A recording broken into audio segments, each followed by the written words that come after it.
정서적 흙수저와 정서적 금수저, 너무 좋은 책이라서 세 번째로 한번 여러분에게 다가옵니다.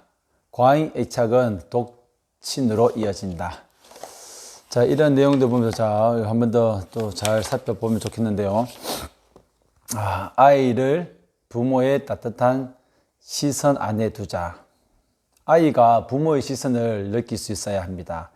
따뜻한 안전함과 든든한 신뢰를 누릴 수 있는 시선이 있어야 합니다. 부모의 시선이라는 울타리 안에서 아이의 심성이 자라며 아이는 부모의 관심을 받을 때 행복합니다. 부모의 시선 안에는 사랑과 관심을 받고 자라는 아이들은 생명력과 자신감으로 충만합니다. 말랑하면서도 탄력성이 좋은 공 같은 모습이지요. 역경을 만나더라도 다시 올라올 수 있는 상처 회복 능력이 있습니다. 원천적인 해결책은 자녀가 부모의 시선 안에서 관심과 보살핌을 받고 자랄 수 있게 해주세요. 부모의 애정어린 눈길과 손길을 받으며 자상함과 엄격함의 균형 속에서 배려와 존중을 받고 자란 아이는 정서적 금수저입니다. 요약을 하자면 부모님의 관심을 받고 부모님의 그 시선이라는 울타리 안에 있어야지만 우리 아이들이 행복할 수 있다는 것입니다. 부모와 아이의 만족스러운 상호관계는 아이의 영혼을 감싸주고 고유하고 고귀한 성품을 성장시킵니다. 조건 없는 사랑을 주는 단 한 사람이 필요하다. 오바마는 어머니에 대한 애정이 깊었고 외조 부모에 대해서도 깊은 사랑과 존경심을 가졌습니다. 곁에 없는 부모의 존재를 긍정적으로 인정하라. 다시요. 곁에 없는 부모의 존재를 긍정적으로 인정하라. 이게 무슨 말일까요? 주디스 윌러스타인 교수는 이혼한 가정의 자녀들을 25년간 추적했습니다. 그 연구에 따르면 부모가 이혼한 후에 학력 저하, 우울, 불안 등 여러 가지 어려움을 겪다가 성인이 되어서도 심각한 부작용을 보이는 성인으로 자라는 사람들도 많지만 부모들의 이혼에도 불구하고 학업을 잘 마치고 직장과 가정에서 성공적으로 적응하며 사는 사람들도 있었습니다. 그 원인을 조사해 보니 심각한 부정을 보이는 성인으로 자란 사람들은 이혼 후에 양육을 맡긴 어머니나 아버지가 상대 배우자의 험담을 하거나 원망과 탓을 하면서 건전한 생활을 하지 못한 경우가 대부분이었습니다. 반대로 이혼했더라도 아이들의 엄마이자 아빠로서 상대를 존중하며 장점과 고마움을 아이들에게 일깨워주며 건설적으로 성실하게 사는 경우는 아이들이 참 잘 성장했습니다. 부모 외에도 조부모, 삼촌, 이모, 고모, 사촌 등 가족 공동체와 화목하게 연결될 때 아이들은 안정적 지지 기반을 구축할 수 있습니다. 사별을 한 경우 부재하는 배우자에 대해 긍정적인 이야기를 해주고 유품을 꺼내 보여주거나 하며 그 부모가 함께 있지 않더라도 아이는 정서적으로 결핍을 크게 느끼지 않고 자랄 수 있습니다. 지금 곁에 있지 않더라도 부모의 존재는 부모의 DNA는 자녀의 안에 있습니다. 아이의 절반을 이루는 부분을 긍정적으로 인정해 주어야 하여야 아이는 건강하게 자랄 수 있습니다. 곁에 없는 부모의 존재를 긍정적으로 인정하라. 보육원에 아이들이 있고 또 설령 보육원에 아이들이 맡기더라도 그 부모의 존재를 아이들이 긍정적으로 이해할 수 있도록 부모 된 자들이 열심히 노력하라고 조부모, 삼촌, 이모, 고모, 사촌들도 가족 공동체 안에서 지지 기반을 마련해 주어야 합니다. 부모 역할을 대신할 수 있는 존재를 만들어주기. 그렇다면 부모가 없더라도 부모 역할을 대신해 줄 수 있는 존재가 있습니다. 할아버지, 할머니, 큰아버지, 고모 등 선생님 역할을 할 수 있습니다. 부모가 재혼하여 부모의 빈자리를 채워줄 사람이 생기기도 합니다. 그럴 때 아이가 새엄마, 새아빠의 아빠, 엄마 호칭을 거부한다면 아이의 의견을 존중해 주는 것이 좋습니다. 엄마나 아빠가 부를 때 어떤 기분이 들어? 너는 어떻게 부르고 싶어? 하고 아이의 기분과 의견을 물어보고 가능한 한 존중하며 절충과 타협을 하는 것이 좋습니다. 폭력적이거나 불안정한 부모에게서 해체 가정에서 태어나는 것은 아이의 선택이 아닙니다. 자신의 의지와 상관없이 그런 열악한 상황에 처한 아이들이 불행을 대물림하지 않도록 회복 탄력성을 키워주는 방법이 있습니다.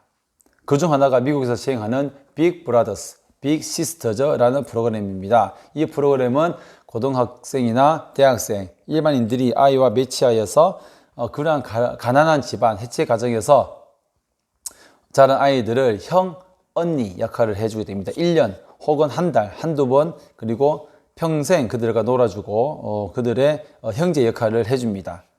미국의 빅 브라더스, 빅 시스터즈.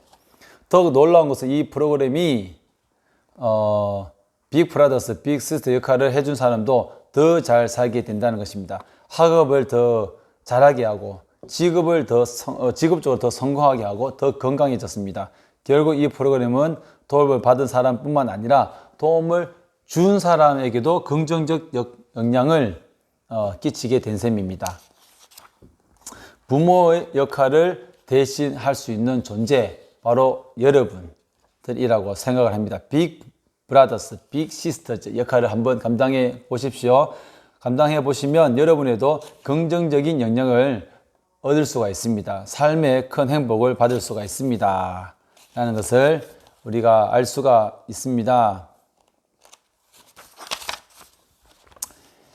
각종 사회는 여러 문제가 발생을 합니다. 이혼, 가정 해체에 따른 이사 비용, 이중의 주거비, 변호사 비용, 심리치료 비용 등도 점차 늘어나는 추세입니다. 그리고 스트레스에 취약한 사람들이 많을수록 조퇴, 결근, 이직률, 사고율, 건강보험 비용 등이 높아지니 기업들도 긴장하지 않을 수 없습니다. 어쩌면 저출산, 고령화보다도 애착 문제가 먼저 해결되어야 하지 않을까라는 생각합니다.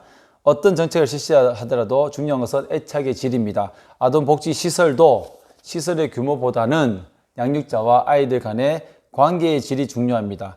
양육자가 자주 바뀌는 것보다 가능한 한 일관된 양육자가 정서적 돌봄까지 주면서 키워주는 것이 좋습니다. 가정이 행복해야 기업도 성장할 수 있습니다. 애착의 2차 방어선인 학교도 나선다. 제가 학교에 있으니까 이 부분을 더 집중적으로 보았습니다. 문제 행동은 있지만 문제는 없습니다. 아이들은 어른하기 나름입니다.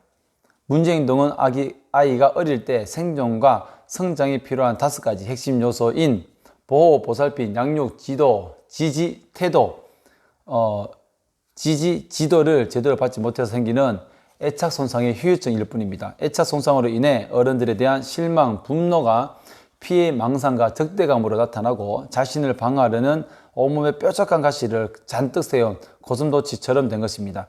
그러니 어른은 그런 아이들마저 품어야 합니다. 고슴도치의 가시에 흐르는 슬픔, 분노, 절망에 다가갈 수 있는 감정적 대화의 기술을 지녀야 합니다. 감정적 대화의 기술, 앞서 언급한 감정 코치를 할 수 있어야 합니다. 교사는 단순히 지식의 전달자가 아니라 지혜의 전달자로 거듭나야 합니다. 개파가기로 유명했던 스티븐 잡스는 한 살에 입양되어 부모로부터 버림받았다는 트라우마를 평생 시달리면서 사람을 쉽게 신뢰하지 못했지만 그렇지만 동업자 스티브 위즈니악과 31년간 파트너십을 유지할 수 있었습니다. 스티브 잡스는 흙수저로 태어났지만 매일 명상하며 자신을 다스리려 노력했던 긍정적 금수저였습니다. 그러나 스티븐 잡스의 변화는 우연히 만들어진 것이 아닙니다. 그는 자서전 초등학교 4학년 담임선생님이 자신을 돌려놓았다고 밝혔습니다. 학생이 문제인데 왜 교사에게 이래라 저래라 하는지 못마땅하게 느낄 수 있지만 우리가 좀 더 열심히 그들을 포기하지 않아야 합니다. 제가 아이들에게 무슨 도움이 얼마나 되었는지 모르겠습니다. 하지만 저는 분명히 행복해졌어요.